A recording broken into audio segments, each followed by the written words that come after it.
And we are live. Thank you all for tuning in to see us live, or if you're seeing the replay, thank you for coming anyway.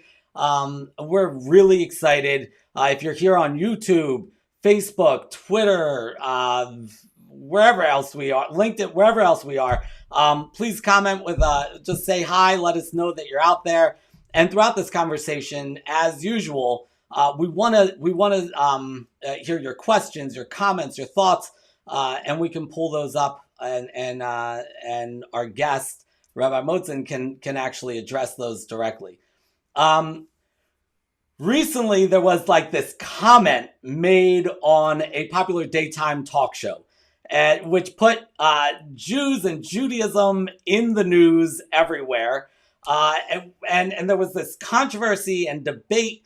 And while that is very much outside of the scope of WaterCooler Wednesday and my work on Illuminate in general, I found that this was a great opportunity while the dialogue was surrounding, Jews and Judaism and misconceptions and differences in how people conceive Judaism.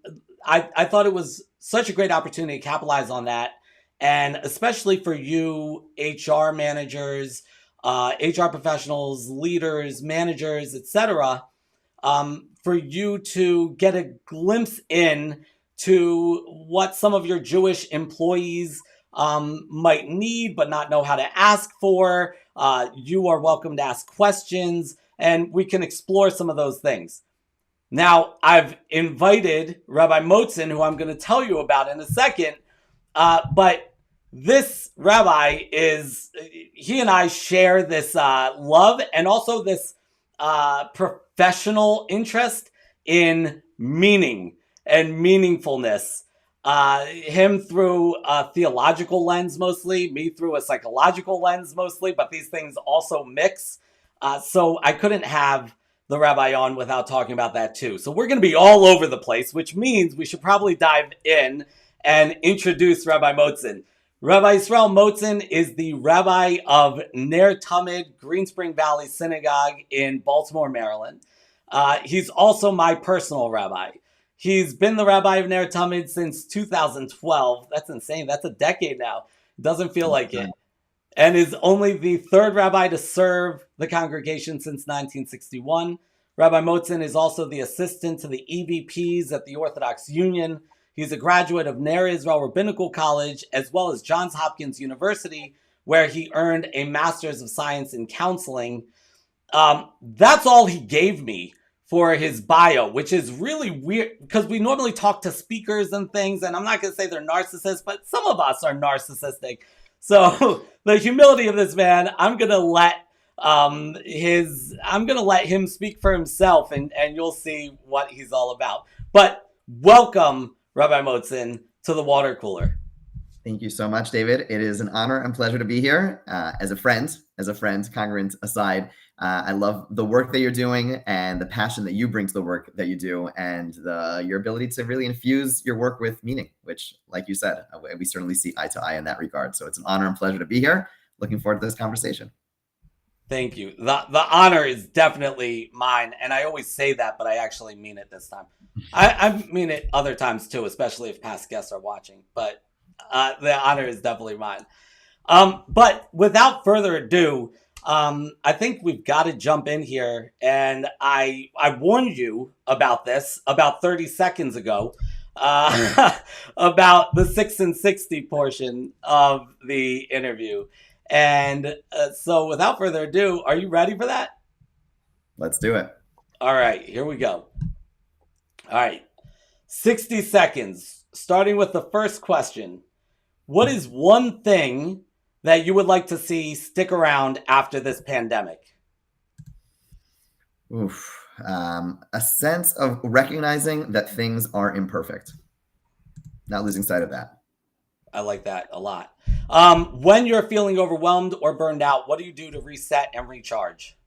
Go for a jog. Recent You can throw in more questions than 60 because I'm giving you short answers. Is I this thought, okay? and I think I accidentally restarted it too. But I also saw you recently in your running clothes. That's a different experience when you see your rabbi in running clothes. Recent national conversations have suggested that there's a lot of misinformation, unknown things about Jews and Judaism. What's one thing that you find is most often misunderstood about Judaism? Maybe You sure how you we want more than define. 6? Okay, let's say, are we a race, religion, faith, family? How we define ourselves. Besides for being a rabbi, you're also a Canadian immigrant to the US. What's the most Canadian thing about you? I say a once in a while. You are incredibly inspirational and motivational and quotable. I've also seen your library. You often quote others. Can you share with us a favorite quote? Ooh, okay. We're gonna have to go with Harry Truman. That's the one that's been on my mind recently. That's not a political statement. But he says something along the lines of, "It's amazing what we could accomplish when we are willing to not take credit for it." Awesome. I like that. And what is, hence the short bio. And what is the meaning of life in one word? Service. Ooh, you actually got that. That's impressive.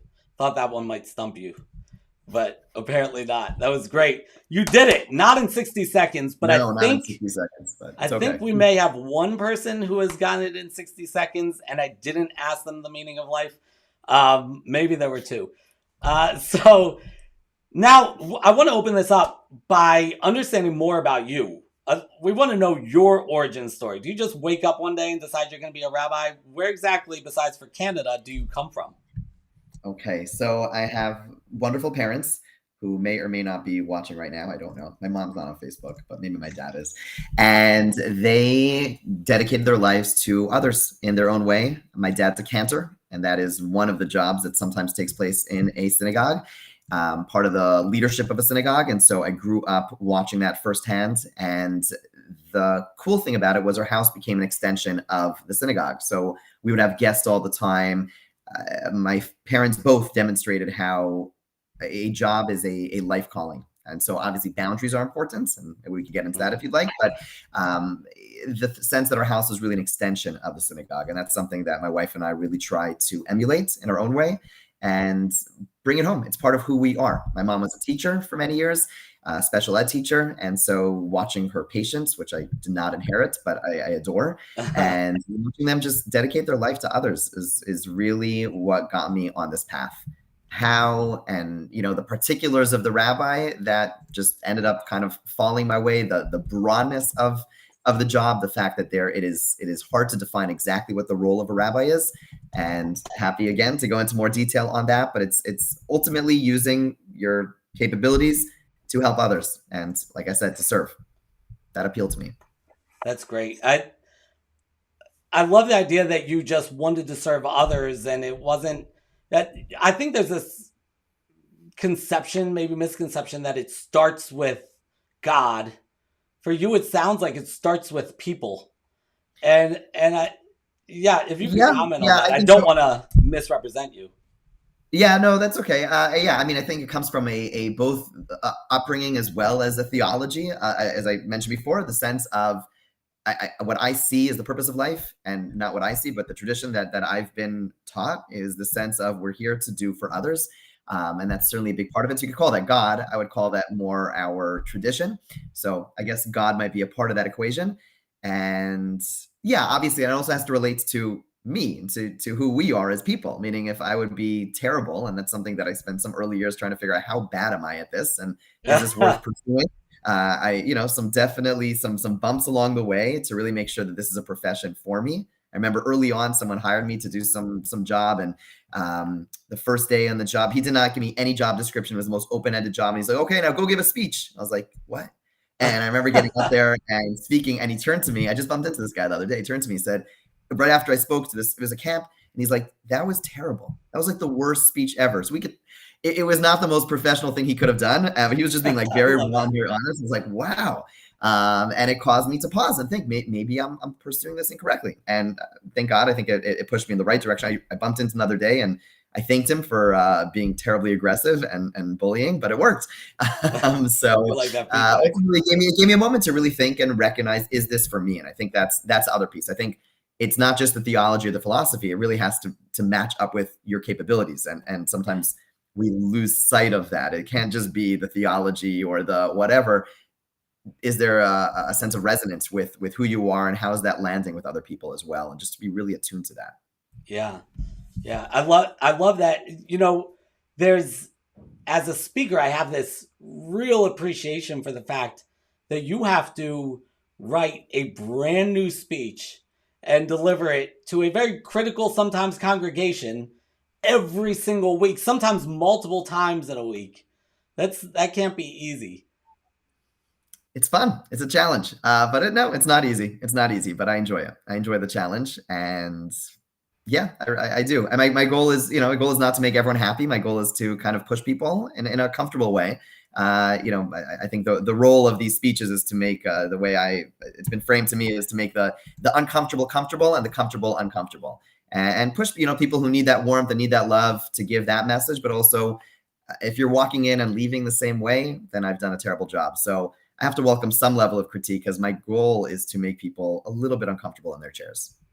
I love the nuance and the balance of that, especially now where there's not a lot of nuance or balance in anything.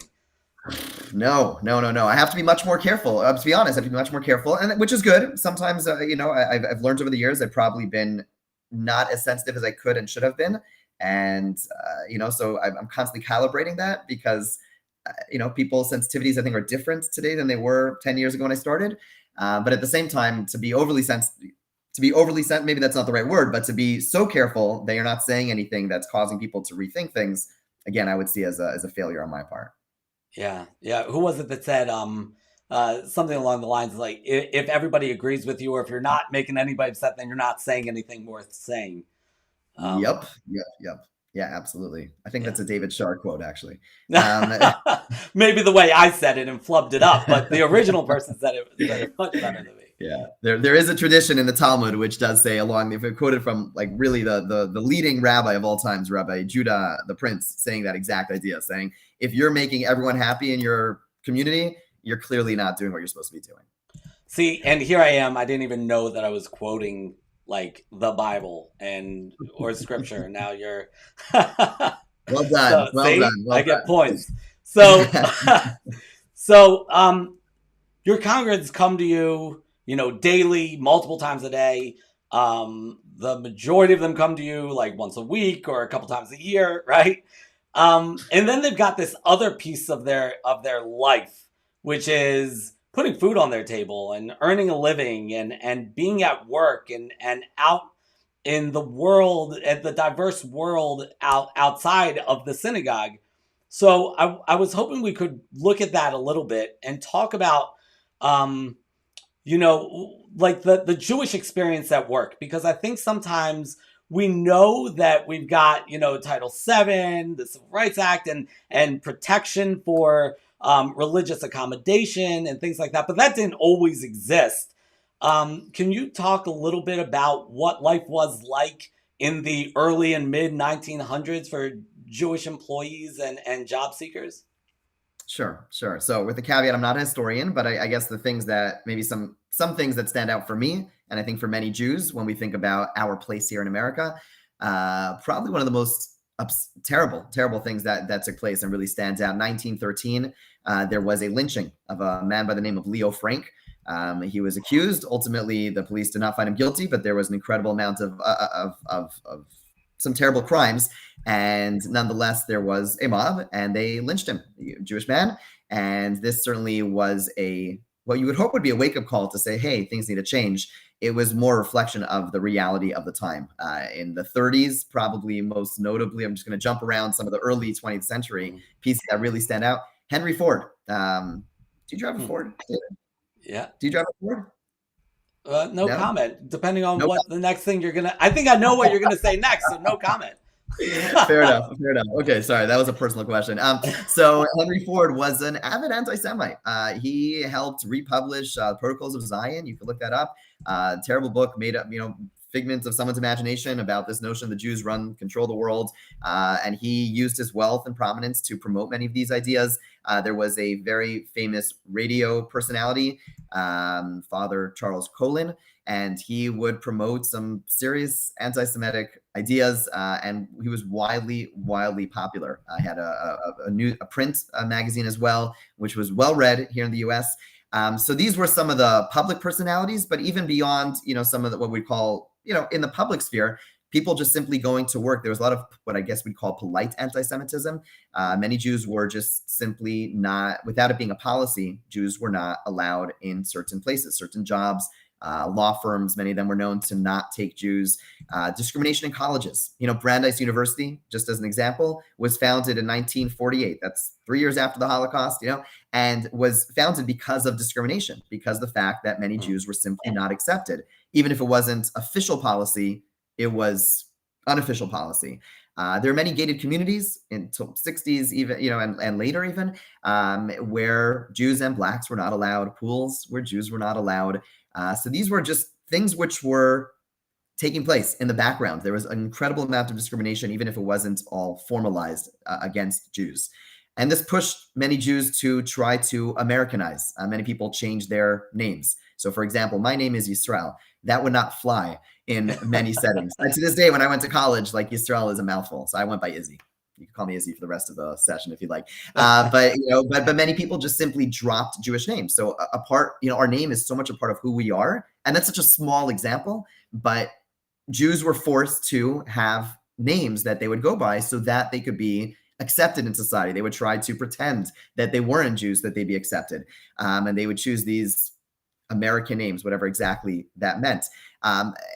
Much more impactfully, many Jews were forced to not engage in their regular practices. One of there's some significant features of Jewish life, like Shabbat, taking a day off. And we could talk in a little more detail about what that entails.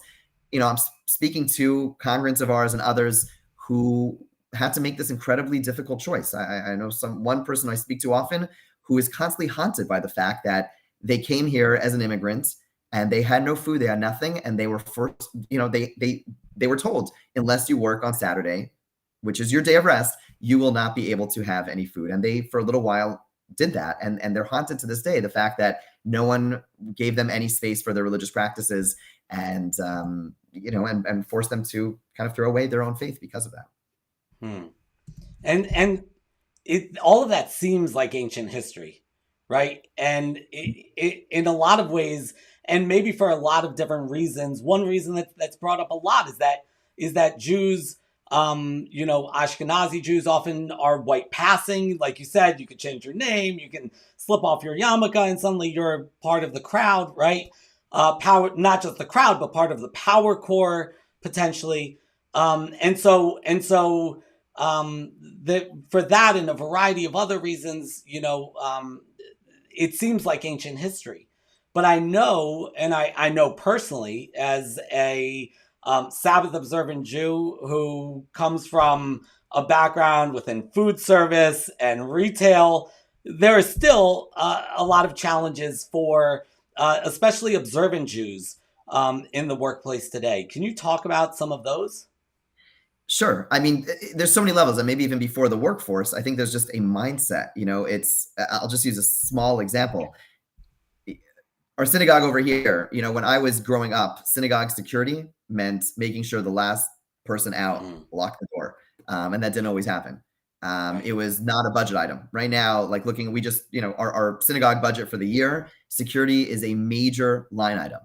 When I see a bag on the floor, most people think, oh, some kid dropped a bag. I think bomb. Those are the things that go through my mind. The recent data points to the fact that 39% of American Jews have changed their behavior over the past little while. So there's a bigger anti-Semitism piece, which is the most threatening and most overt, which is not really your conversation, but I don't think it could be ignored. It certainly casts a shadow over the entire experience when there's the sense that people, we've seen it, are attacking, are out to get you. I have a feeling the security in our synagogue, which is a relatively small synagogue, is far more significant than a typical church. I imagine. I don't know for sure, but it's pretty hefty for a little building. But that's the reality. And I think that casts a shadow. But zooming in a little bit in terms of the actual work experience, which obviously is our focus today, there are so many pieces which play a role in our daily life as observant Jews, as Orthodox Jews.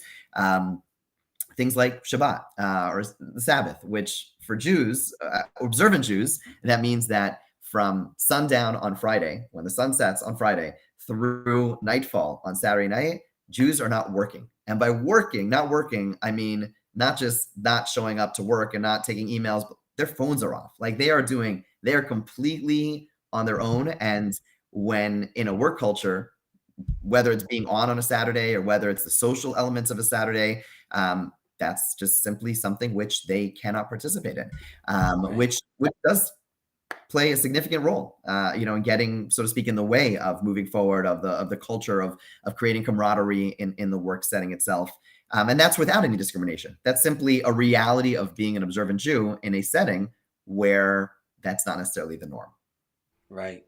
So when organizations have their big, picnic on a Saturday morning, and you as an observant Jew don't show up, I think it's really important to note that for especially people within HR roles, and also all leadership roles within an organization, to understand that if they're placing it on a Saturday morning, they're excluding their observant Jewish employees. They're excluding their Seventh-day Adventist employees potentially. That choice is gonna have some impact, and that's not to say that you shouldn't have it on Saturday, but that Exactly. It should be part of the conversation. I think 100%. Yeah, I think it's exactly that. To say that we should, I don't believe that no scheduling is going to work for everyone. Period. Right. But to recognize where there are limitations. So there's Sabbath, which is one piece. Kosher is a major piece. Going to college, in between classes, everyone just goes to the local whatever the cafe is or whatever in the area. And as someone who keeps kosher, which is what typically observant Orthodox Jews do, that prevented me from doing so. So my ability to connect to my fellow classmates, was severely limited. And I could show up and just sit there and drink a Diet Coke, but it ain't the same. You look weird, frankly. Everyone's enjoying this meal. I could take out my little baggie from my home packed peanut PBJ sandwich. It's just there's a barrier. There's a barrier there. So again, does that mean people shouldn't go to a restaurant? I don't think so. But it means being cognizant of the challenges that when wanting to do a social event, thinking first about what the implications are for all of the employees is something very important to think about. Right. And so there's two things here, which again get to sort of nuance. I think we have a lot of conversations about surface level diversity. And what surface level diversity is really trying to get at is that your visible skin tone, ethnicity, etc. What part of why that's so important is because of the deep level diversity that comes with it, with different cultural experiences and perspectives, right? When you have Ashkenazi Jews, right, or white passing Jews, right, there isn't that surface level diversity, but there is the deep level diversity. And we know that benefits organizations immensely to have that deep level organization within your teams and helps with creativity, etc. With change, as we see right now, you want to be able to change effectively and be flexible, and diverse teams help with that. But it's hard because it's not seen, right? So you don't necessarily see that this person is culturally different. Right. So there's that one nuance, and the other nuance is this piece that if you do go to a restaurant and you've got two employees that maybe that they're Jewish, or maybe both of them are wearing yarmulkes, right? The yarmulke is the little hat beanie, whatever, right? So maybe both of these employees are wearing this, or maybe there's three employees. One of them doesn't show up. The other one shows up and sips a coffee. And the other one grabs a pizza, but only cheese. And please don't send a picture of it to my rabbi, right? So like there is diversity within Judaism itself. Right. Yeah, absolutely. There's an old Jewish saying, two Jews, three opinions, and it's a joke, but it's a reality. There definitely are there there are different opinions on so many levels. There are, you've talked about Ashkenazic Jews, which are Jews who primarily come from Europe. There are Jews who come from African countries and the Middle East, and they have, they're typically called Sephardic Jews. And there are different customs there, and then you have so many different levels. I mean, I'm Orthodox. Within Orthodoxy, there's so many different opinions of what is acceptable, what's not. And if you're listening to this and you're not Jewish and this is feeling overwhelming, my simple suggestion is ask. Do yourself a favor and just politely ask, like, hey, because David's right. There are people who may all call themselves Orthodox Jews who maybe have different standards, different practices. And it's worth just checking in. My wife worked for an organization. It was a Catholic organization for a while, and they were so sensitive. They were so sensitive. And at one point, they were making a baby shower for her, which was so thoughtful and so sweet. And they wanted to make sure it was all kosher. And they really went above and beyond. They were like sending all the symbol that, kosher food. You have symbols. If you look very closely at the different food you buy, there's usually these little symbols on them telling you if it's kosher. They're tiny. You don't notice them unless you're looking for them. And so they were doing it all right. And then my wife saw this internal email that went out to all the staff where one of the people said, okay, so make sure to put all the kosher food in a special pantry or special fridge, which were designated for kosher food. We're making sure there's no not kosher food in that fridge, because if there's not kosher food in the same fridge as the kosher food, that makes all the kosher food not kosher. That's not true. And they could have saved them. So it's a small, silly example, but they could have just checked in and said, hey, and they were being so sensitive, which we were so appreciative of. But, maybe, I don't know where they got that idea from, but just ask. It never hurts to ask if it's done politely and appropriately. And hey, what's your standard? What is kosher? What does it mean to keep kosher to you? And just simply engage in that conversation. It could only help the relationship and make the colleague, employee feel welcome and heard. Right. And can you give us a crash course in what is kosher? Like you did the Sabbath, like Friday night to Sunday night, nothing's on Saturday night, nothing's on. I know kosher isn't as simple, but is there a crash course you can give? Sure. Okay, here we go. We have a special diet. Jews have a special diet. This is biblical. The Bible, the Torah, gives a very specific diet as to what Jews can or cannot eat. Certain animals, they chew their cud, have split hooves, so that limits the amount of meat. And then there's a whole process of overseeing different foods, whether it's cheese, meat, all types of foods have some level of supervision to make sure that nothing else was added as we become much more sophisticated with our food. And certainly prior to the whole move to more natural, we recognize that there are so many things, whether it's preservatives or otherwise, that get mixed in. So there's a whole industry of people making sure that food is kosher so that people like myself could go ahead and comfortably eat this food and knowing that we are able to maintain the standards that are important to us.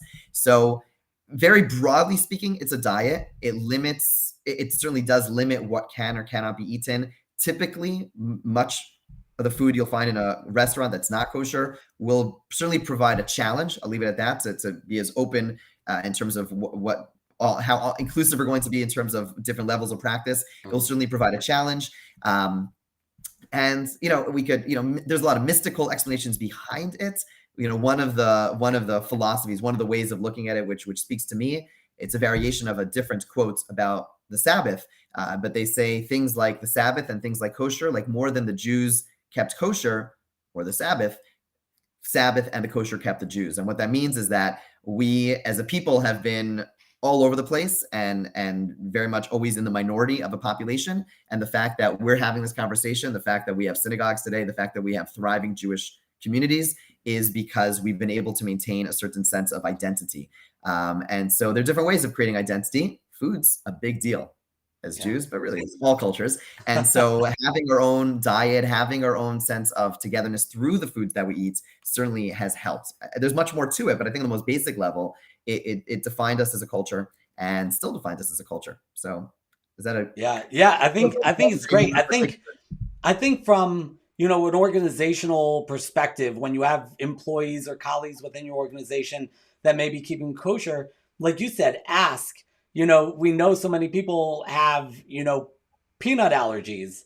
And for one person, that means don't bring any peanuts into the building or I will die. And for other people, it's like, yeah, I get a little bit of a rash if something, like if I eat an actual peanut, but peanut residue is fine, whatever.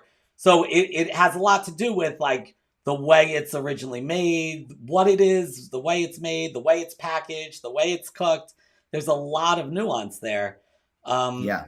That's so a great way of framing it. It's a sense of allergies, and you check in. You find out what's okay, what's not okay. The good news I just want to mention is that a good percentage, I don't know the numbers offhand, a good percentage of food, forget restaurants for a second, that you're going to be bringing into your office is kosher. The kosher industry is tremendous. It's not a tremendous cost for most major organizations to bring in someone to supervise and make some small edits to their ingredients. And so many of the foods that whoever is listening right now, I would venture to say that you're probably like 70% kosher right now.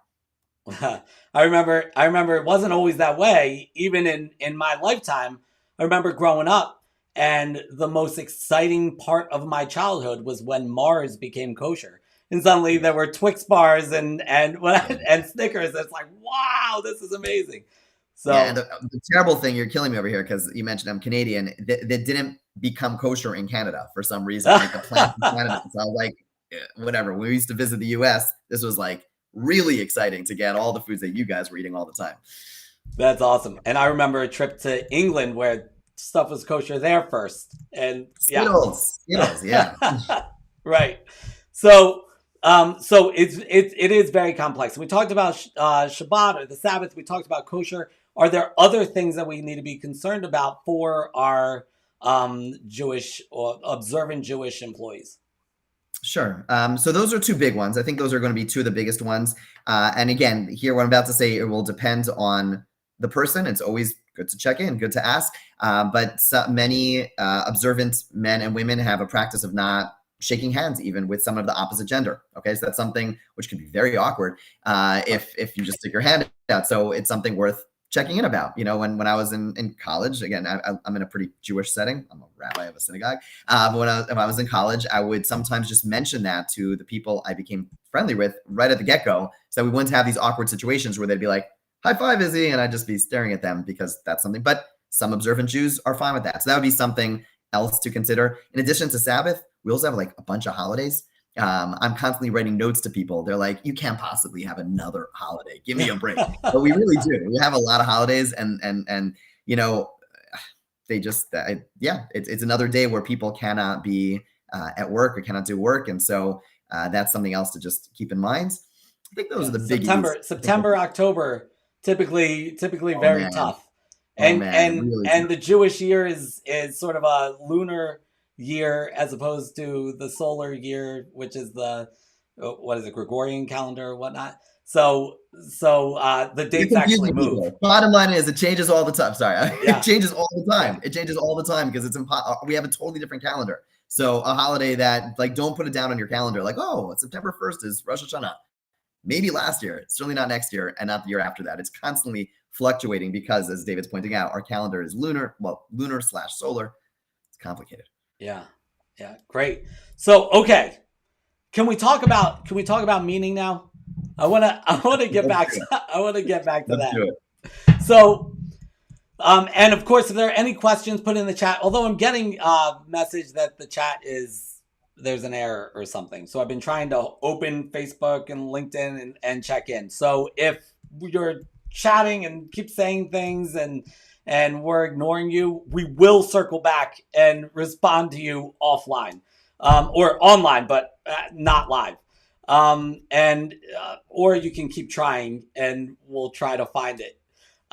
So I speak a lot about meaning, you know, finding meaning in work and how burnout is sort of like this existentialist loss of meaning in your work, etc.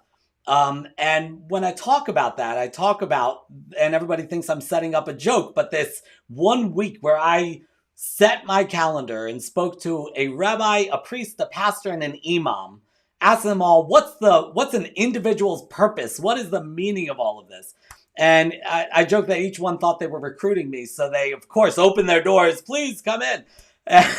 But the rabbi, that was the low hanging fruit because that was you, right? So I came to you, and you couldn't turn me away because I'm a congregant of yours. So we talked about that, and we've had a lot of subsequent conversations about meaning, and I wanted to know. So you talked about meaning as service. So you're sort of setting this up. Where does this fit into that picture of work? How does work play into meaning? Because I know that when you look at the history of work, it starts with Adam's curse for the original sin is work, right? But then in the Christian church, uh, Martin Luther comes along and says that the cobbler, that can be a calling, right? That work can be a calling because you're serving others. What's the Jewish perspective on that?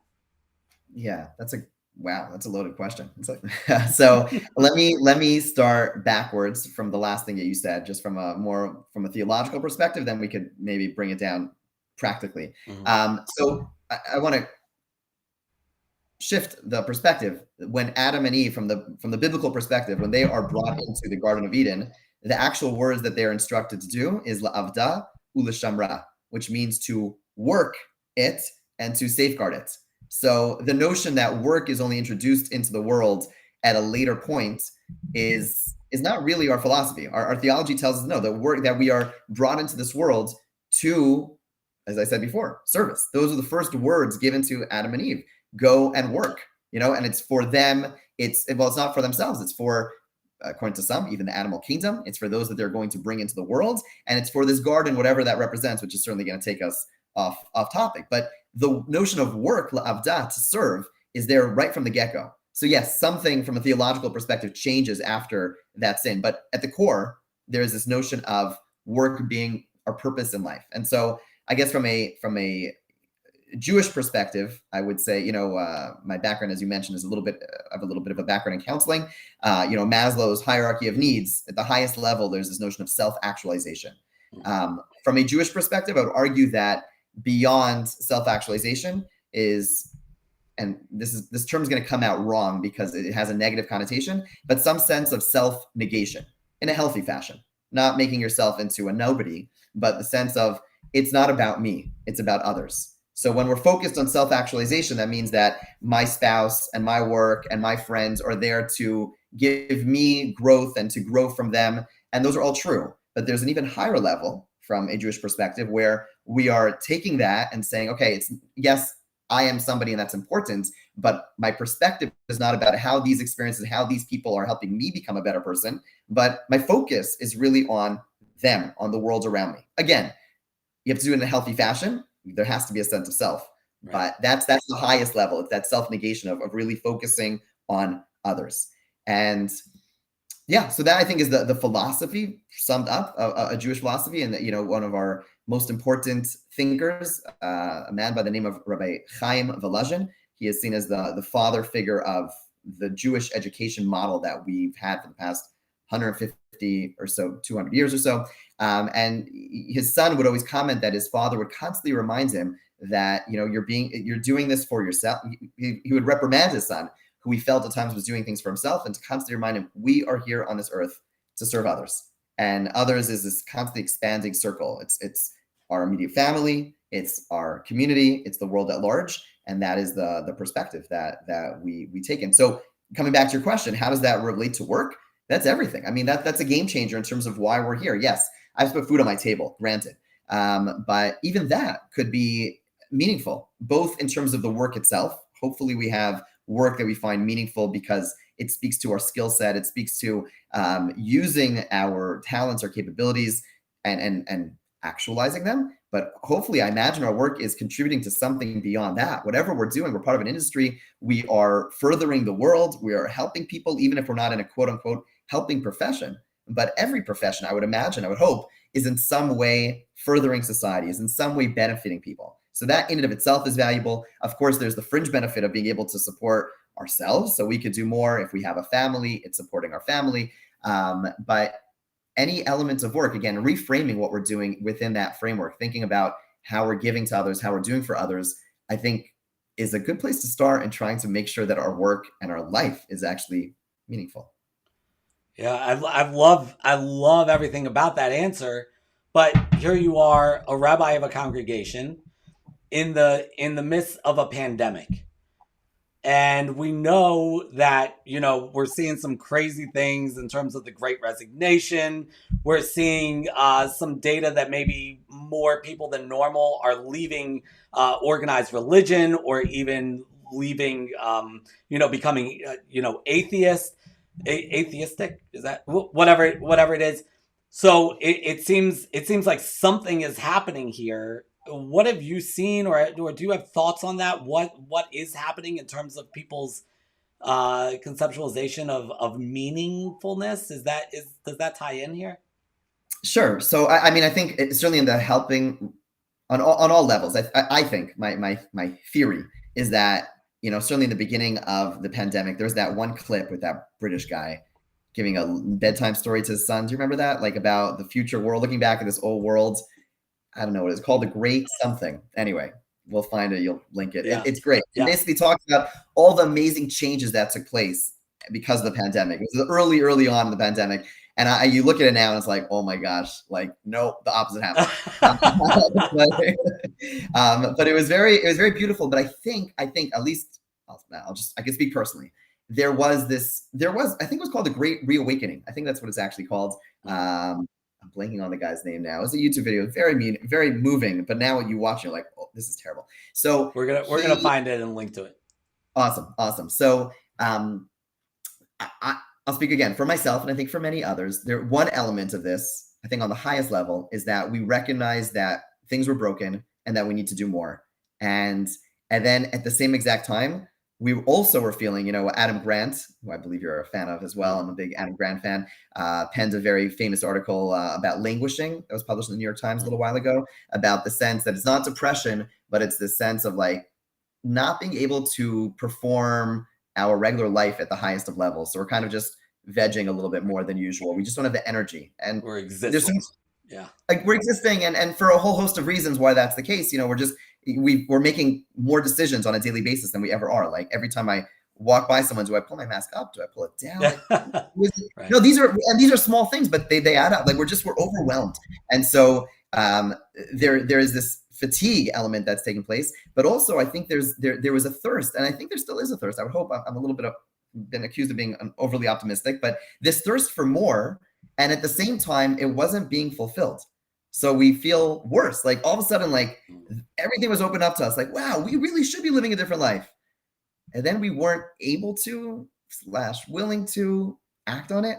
So then we feel worse about ourselves, and then we feel lost, and then we start searching. So that I think is one major, again, this is me pontificating. This is one piece of it that I think is there. And then I think, again, going back to that languishing thing, we're worn out. I mean, I'll be the first to say it was an exhausting time, especially those in the helping profession. I'm not complaining. I find myself incredibly fortunate, but there certainly has been a very trying time on so many levels. I think they're obvious why it's been an incredibly trying time in a position of communal, leadership of some sort, trying to keep people together, trying to be there for people, all the varying types of needs.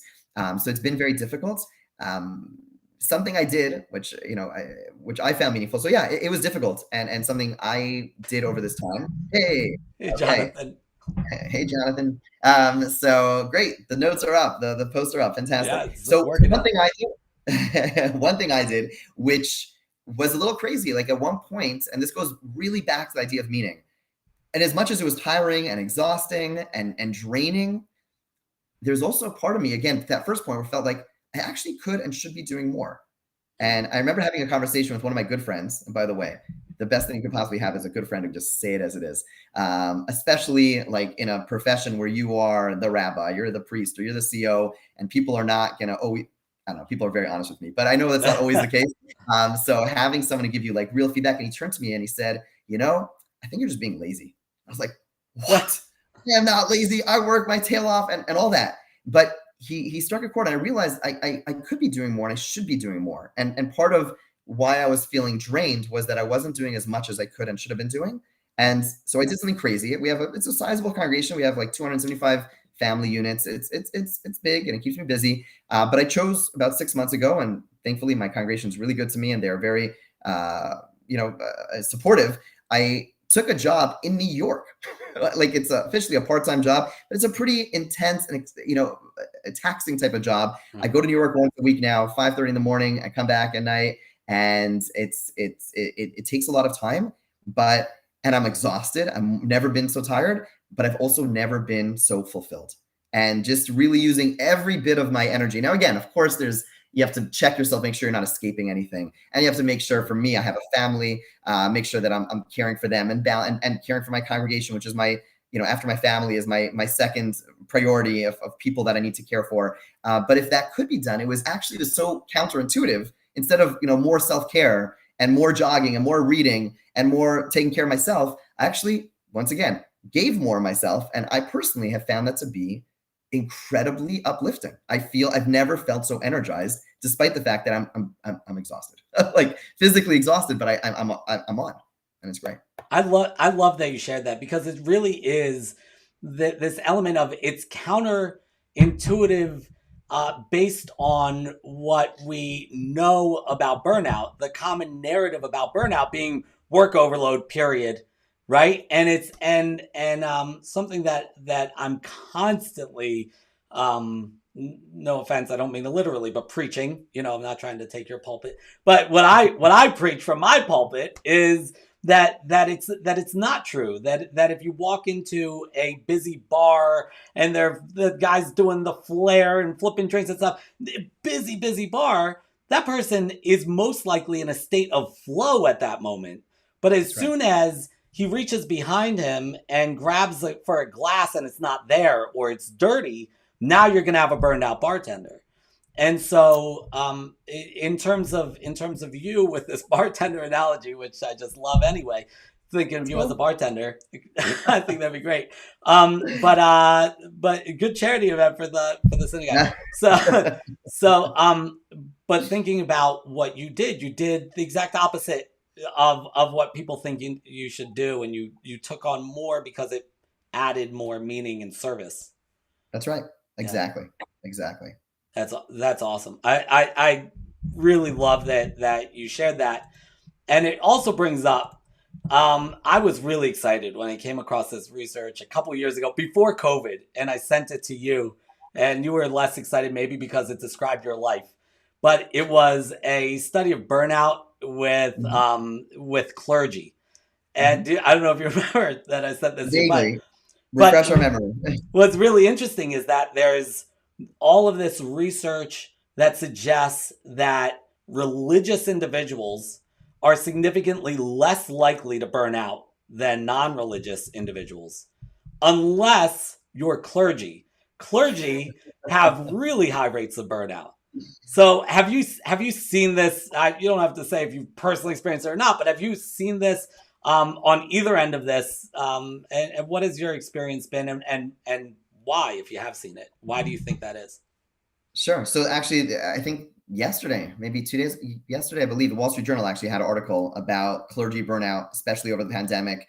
A number of denominations one of the Jewish denominations, sent out a letter to their congregations warning them that there's going to be a clergy shortage, which is crazy. That was the messaging that they gave because of this intense burnout specifically during this time. But I guess your question is more global, why that's the case. I think some of it certainly comes down to a sense of something I hear from clergy across the denominations, a sense of how to say this best, living almost two lives, the sense of you're putting on this mirage or this image, and deep down or not so deep down that that's not really you.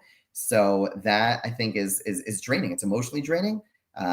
So it's something which I personally try to be cognizant of. I try to be as authentic as I can be, without settling. And I think it's a balancing act where we're so into being authentic that sometimes we're just like, well, I happen to be a terrible person. I am. So, so just like embrace it. Like, this is who I am. But like, no, I believe that we're supposed to be striving and becoming better people. So it's a balance between being vulnerable and being authentic, and at the same time, also striving and also pushing for more. But I think that's one element of it, which is certainly an area to to be cognizant of.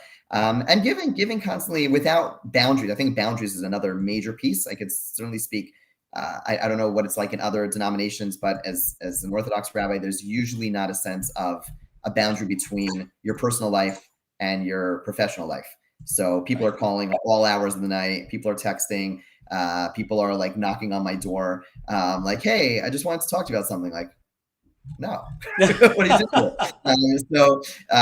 So it's setting up boundaries, which is something which is personally is hard for me. I'd like to help, probably from a good place and probably from a not good place as well, in the sense like I could solve all the problems. And as I've gotten a little more, wise in the sense of that, no, I can't solve 98% of the problems, but I'm here to help and support and just to give people, some boundaries which are super helpful. One of my friends, sorry, I'll just share this with you just to give you some insight.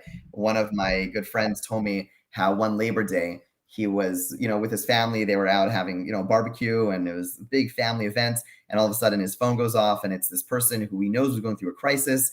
And like, he's wearing his apron, and, he runs to the front of his yard to like be able to be there and support the person. And they're talking, this person's going through like a real emotional crisis. And my colleague turns to him and says, "I'm just curious, like, why didn't you call your therapist?" And he says, "Rabbi, I didn't want to disturb him over the weekend." He's like, "Thank you." So, it's finding the balance, but I'm not a professional. I see myself as part of people's family to some extent, and it's a different type of relationship. So the boundaries piece is certainly, I think, an important piece that I think we all in every profession need to really be cognizant of, because A, it's draining, but B, it's usually indicative of something. If we're not good at putting boundaries, then maybe we're getting too much out of this job and not giving it. Like, what is this job? Why can't I put those boundaries up? Why do I need this job? And that's I think a good moment to catch ourselves and wonder why we're not able to have good boundaries. Yeah, that's a really great explanation for what, because clergy in these small communities, it's almost like you're a celebrity, right? I mean, everybody knows who you are, and they all need something from you. And yeah, I can imagine that'd be really overwhelming. So I'll stop bothering you. Fine. Message received. Please stop knocking on my door in the middle of the night, David. I was texting you right before Shabbat, the Sabbath, started about this, or you texted me right before. I was holding back. I wasn't texting you. And I'm like, what are you doing? Oh, like, doesn't Shabbat start in like 5 minutes? And you said, oh, this is when the best questions come in. And I thought, wow, you really work up until that edge. And then that's your moment to shine. That's when, you're That's busy. when the party starts. Yeah. So awesome. So I thank you for sharing all this with us. When you turn on the news, it looks like the world is on fire, and not in a good way. You said that you're an optimist. And while I sometimes accuse you of being emo and like really thoughtful of things and whatnot, and if you have not read some of the rabbi's speeches and articles, you should definitely read them. Very thoughtful writer and speaker. But really, you do have this optimistic outlook most of the time. So I hope you'll have a good answer to this question for me, because I do turn on the TV and think the world is like burning down right now in so many different ways. Where do we go from here? Whoa. So first of all, seconds. So first of all, I don't think it's optimism. I think this is data driven. Steven Pinker had an article a couple of years ago, and yeah, things have changed, but isn't, I think, Slate, I believe, and basically just went through the data of how we are flying. If you compare our standard of living across not the country, but the world, and literacy and infant mortality and all of that, we are not falling apart. Yes, things are bad. Don't get me wrong. But we have made some significant progress. There's no word for it. It is a different world than it was 50 years ago, and certainly 100 years ago. So it's not my optimism. I think I'd like to believe the data represents that. Yes, there are endless challenges, and it's a difficult time, because I find we're so this is a little bit cliche at this point, but we're so interconnected, and at the same time we can't have conversations. So that is something which I'm grappling with, and figuring out how we're able to move forward not in silos, but together is something that is a problem. But I think I think more and more people are aware of the fact that this has to change. I think there's almost like I sense like almost an eagerness to figure out, like, we all know we have a problem right now, and we all know we want to have a solution. So that's pretty good. Like, we're aware of the fact that things are broken. I like that. That's the first step. So I think just that awareness. Well, I don't know what the solution is, but I think just recognizing that A, we're in a darn good place. B, the fact that we recognize that things are far from perfect, and certainly have taken a dive over the past little while. The awareness of that gives me optimism. Yeah, I think you have this very unique, in my view, congregation where it is very diverse in many ways, including politically diverse, which has become, we can't politically disagree with each other anymore. It's like hatred and whether you're a good person or not. And somehow you have maintained that sort of diversity within your congregation. And I look to the places where people are stepping out of their silos and congregating together toward a common good. And I see that within our congregation. And I also see the opportunity for that in the workplace. Places where people can come together and they don't necessarily have to talk about Donald Trump. They can focus on what they are there for, right? Whether it's in a synagogue or whether in the workplace. And I think that you've built that in a way where a lot of other places, I think, have become either or. If you have these political beliefs, you go here. If you have these political beliefs, you go there. Yeah, and I love that. I love that perspective, because I think a synagogue is a good model for the workplace, in the sense that, yes, people come to synagogue for connecting and socializing and all those things, but there's like a whole bunch of other stuff that happen which are apolitical, and even if it's the most pressing thing in our mind, we're spending a good chunk of the time that we're in synagogue praying, and you're spending a good chunk of the time that you're at work working. So there is, but and allowing those things that do naturally bind us to be that glue, and building on that. When you have enough glue, then some of the parts that differ, they don't matter as much. In as much as they matter, they don't matter as much. And we're able to be able to have friends and be connected to people who have radically different viewpoints than us. And I think I love the idea of the workplace being a place which could and should strive to be not necessarily politically sterile. Like, people could and should be able to talk about what's on their mind. But at the same time, if you have enough of a common core, we're in this work because we love this work and we have so much common ground there, that creates an environment where you could then share and talk and be open about some of the things that perhaps distinguish us from each other. Yeah, and bring our humanity out, right? So that's use a little bit of that. I love that, David. That's awesome. Yeah. Well, thank you. This has really been an honor, like I said, since the beginning, and now I made you disappear, but here you are. And and so if people want to get in touch with you, if they want to follow up, if they want to learn more or see some of the things that you publish, we put up a QR code right above your head. That'll get you to that'll get you to your Facebook page. I also know that you're very active on Twitter. Are those the best places for people to reach you? I would think so. More Facebook than Twitter, but yeah, either or is great. Cool. Yeah, Twitter's where you say the more radical things. Yeah, we're not going to give that link. There's the Facebook link though. So So if you have questions, comments, or that you want to ask the rabbi directly, reach out. Yes. Sure. Okay. Open. There we go. You said it. Reach out.